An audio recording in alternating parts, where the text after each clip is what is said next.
Hello student, आज की class में आपका स्वागत है। आज की क्लास में हम पिछले वीडियो को ही कंटिन्यू करते हैं। पिछली क्लास में हमने यूक्लिड डिवीज़न एल्गोरिथम और यूक्लिड डिवीज़न लेमा से रिलेटेड क्वेश्चन सॉल्व किए थे।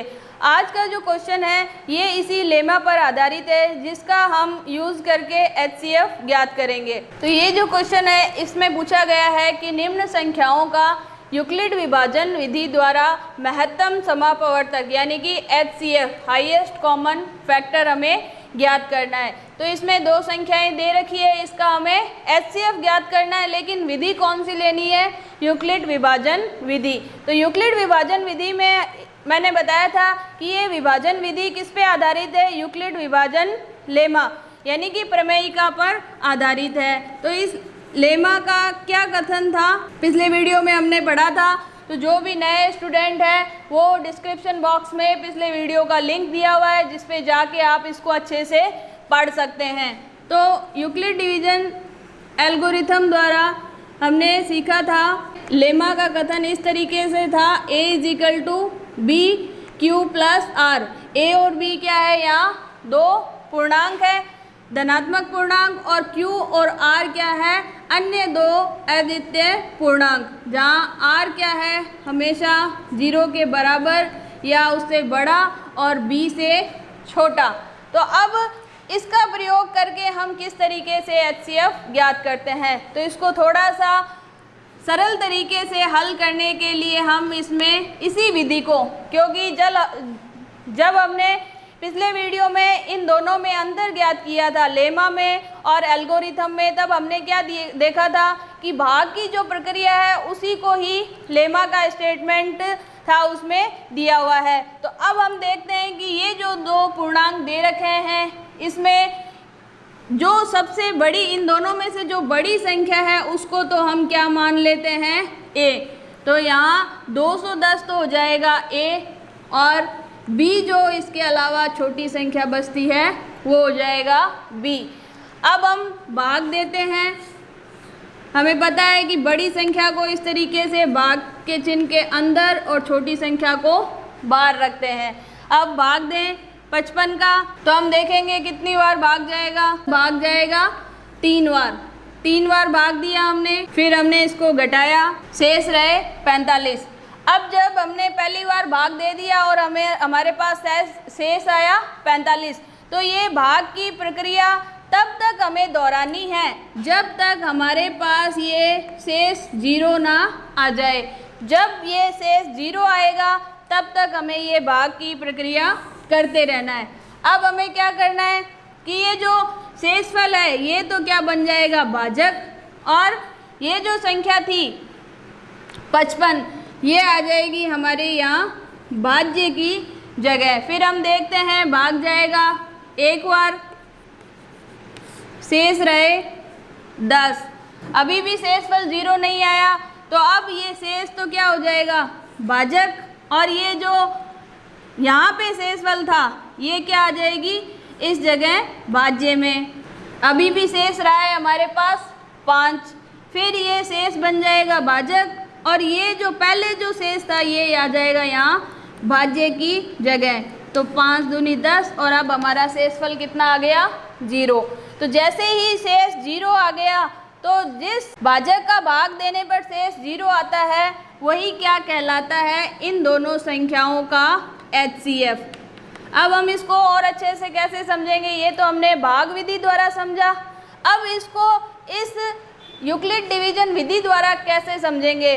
तो यहाँ हमने स्पष्ट किया था कि ये यूक्लिड डिवीज़न लेमा का कथन है। इसमें हमने A और B को ज्ञात कर लिया कि दोनों संख्याओं में से जो बड़ी है वो तो A होगी और जो छोटी है वो B। अब इन दोनों को इस रूप में हम लिखते हैं। तो 210 बराबर B की जगह क्या आएगा? 55। अब हमें 55 से किससे गुणा करवाएं कि ये 210 आ जाए और उसके अलावा कुछ शेष रह रहा है। तो हम वापस इधर भाग में देखेंगे, तो कितनी बार दिया था हमने भाग? 3 बार। तो जब पिछले वीडियो में मैंने ये विधि अच्छे से समझाई थी तब एकदम क्लियर हो गया था कि Q क्या था? क्वोशंट यानी कि भागफल और r क्या था, रिमाइंडर यानी कि शेषफल। तो इस भाग में हमने देखा कि क्वोशंट कितना आ रहा है, भागफल आ रहा है 3 और रिमाइंडर यानी शेषफल आ रहा है 45। तो 55 गुणा 3 प्लस 45। अब जब तक r का मान 0 ना हो तब तक इसको आगे हम लिखते जाएंगे। अभी भी 45 आ रहा है शेष में, तो अब ये जो भागफल था ये यहाँ आ जाएगा a की जगह, और जो शेष था वो कहाँ आ जाएगा, b की जगह। अब हमें वापस से ये जो स्टेप किया था वही इसमें करना है कि 45 को किससे गुणा कराएं कि 55 या उससे छोटी संख्या आ जाए। तो इस भाग में हम देखते हैं कि 45 का भाग कितनी बार दिया था, एक बार, और शेष कितने रहे थे, 10। तो 45 गुना 1 प्लस 10। अब हम देखते हैं अभी भी शेषफल 0 नहीं है, तो वापस, तो यहाँ हम याद रखने के लिए ध्यान रख लें कि ये जो था ये तो बन गया a और r जो था वो बन गया b। नेक्स्ट स्टेप में भी यही होगा कि ये जो b है ये बन जाएगा यहाँ रखने पर a और जो शेष था वो b। अब 10 को किससे गुणा करवाएं कि 45 आ जाए, तो 4 से गुणा करवाई और शेष के 5 जोड़े, 4 से गुणा करवाई, शेष के 5 जोड़ दिए। फिर हम देखते हैं कि ये 10 वापस से यहाँ रखा और ये शेष जो था इसको इस जगह हमने रखा।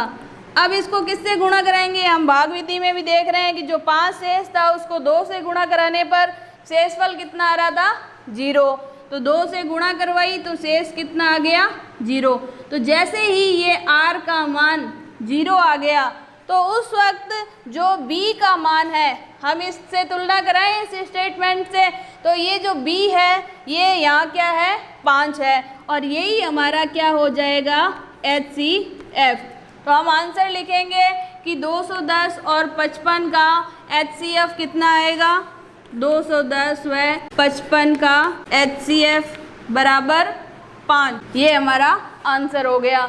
तो अगर सीधा हम ऐसे देखते तो ये विधि हमें समझ में नहीं आती, क्योंकि यूक्लिड डिवीजन लेमा का जो स्टेटमेंट है वो भाग विधि पर ही आधारित है। तो भाग विधि से एकदम स्पष्ट करके ये इस तरीके से समझाया है कि कैसे ये लेमा हमने प्रूफ की थी भाग विधि द्वारा। तो इस तरीके से इसका हम HCF ज्ञात करेंगे। नेक्स्ट जो इस क्वेश्चन का ये अगला पार्ट है, इसमें हम देखते हैं कि 420 और 130 का यूक्लिड विभाजन विधि द्वारा HCF हमें ज्ञात करना है। तो यहाँ तो हमने ये यूक्लिड विभाजन विधि की जो प्रमेयिका है उसका कथन लिख दिया है, और इस तरफ हम भाग विधि से करके इसको और स्पष्ट तरीके से करेंगे। तो सबसे पहले हमें देखना है कि जो 2 संख्याएं दी हुई है उसमें सबसे बड़ी संख्या कौन सी है, उसको a मानेंगे। तो हम देखते हैं कि बड़ी संख्या है 420, तो ये तो हुई a, और b क्या है, जो शेष बची दूसरी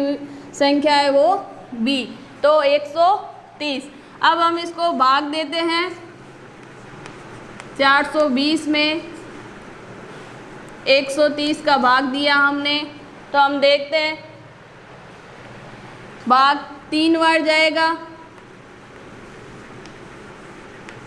390। फिर हम घटाएंगे 0 का 0, 12 में से 9 गया तो 3, फिर शेषफल रह गया 30। तो जब तक शेषफल 0 ना हो जाए तब तक हमें ये भाग की विधि दोहरानी है। नेक्स्ट, जैसे ही ये शेषफल आ जाता है तो हम क्या करेंगे कि शेषफल तो क्या बन जाएगा, हमारा भाजक, और जो ये हमारा भाजक था ये कहाँ आ जाएगा, भाज्य के रूप में। अब फिर से हम भाग देंगे, भाग जाएगा 4 बार, शेष रहा हमारे पास 10। फिर आगे विधि चलेगी, 30 आ जाएगा, भाग गया 3 बार और शेषफल रह गया हमारा 0, यानी कि यहाँ r का मान क्या आ गया, 0। जहाँ पर भी भाग समाप्त हो जाए तो उससे ठीक पहले वाला भाजक क्या कहलाएगा, हमारा HCF कहलाएगा। यानी कि ये क्या हो जाएगा, इसका HCF महत्तम समापवर्तक या हाईएस्ट कॉमन फैक्टर। अब इसको हम इस रूप में कैसे करेंगे, तो इस रूप में हम लिखते हैं a की जगह 420, b की जगह 130, q क्या था, क्वोशंट यानी भागफल, तो भागफल कितना है 420 में 130 का भाग देंगे तो भागफल आ रहा है 3 और शेषफल आ रहा है 30। तो Q की जगह हमने लिखा 3 और शेषफल आ रहा है हमारा 30, तो R की जगह रिमाइंडर यानी कि शेषफल हमने लिख दिया 30। यहाँ तक क्लियर। फिर मैंने कहा था कि ये स्टेप तब तक चलते रहेंगे जब तक R का मान 0 ना हो जाए। नेक्स्ट स्टेप में हम देखते थे कि ये B का मान तो क्या हो जाता था A का मान, और ये जो R का मान था ये कहाँ आ जाता था B की जगह। तो ये 30 यहाँ लिख दिया। अब 30 बन गया B।